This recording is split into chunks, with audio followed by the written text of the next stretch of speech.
Les pirogues sont à quai, les pêcheurs absents. Sur les rives du delta du Niger, l'or noir a tout détruit.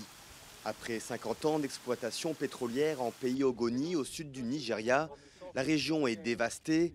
L'eau est impropre à la consommation.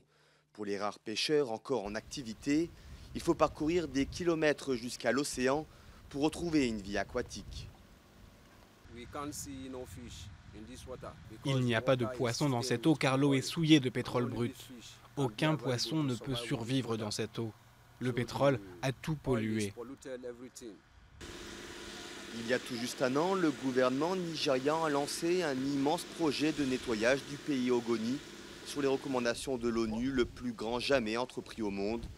Estimé à $1 milliard, les opérations dureront au moins 25 ans et une partie sera financée par la compagnie pétrolière Shell. Mais un an après, seulement $10 millions de fonds ont été levés et les travaux n'ont toujours pas commencé.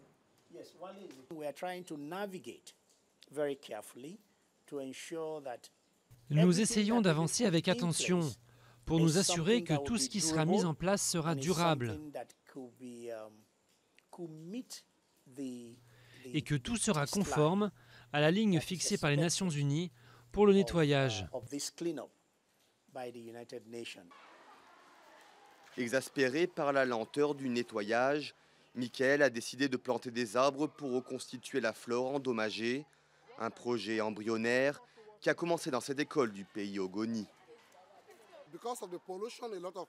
À cause de la pollution, beaucoup de carbone et de particules se dispersent dans les villages et dans l'atmosphère. Ainsi, les arbres les piègent, les capturent et les utilisent pour la photosynthèse. Lorsqu'ils utilisent ce carbone pour la photosynthèse, les arbres renvoient de l'oxygène pour la consommation humaine et nous vivons. Des multinationales comme Total, Chevron ou ExxonMobil opèrent dans le delta du Nigeria, la plus grande réserve d'hydrocarbures du continent africain. Outre les accusations pesant sur Shell pour le manque d'entretien des infrastructures pétrolières, le vol et le raffinage clandestin d'or noir ont aussi contribué à la pollution du pays Ogoni.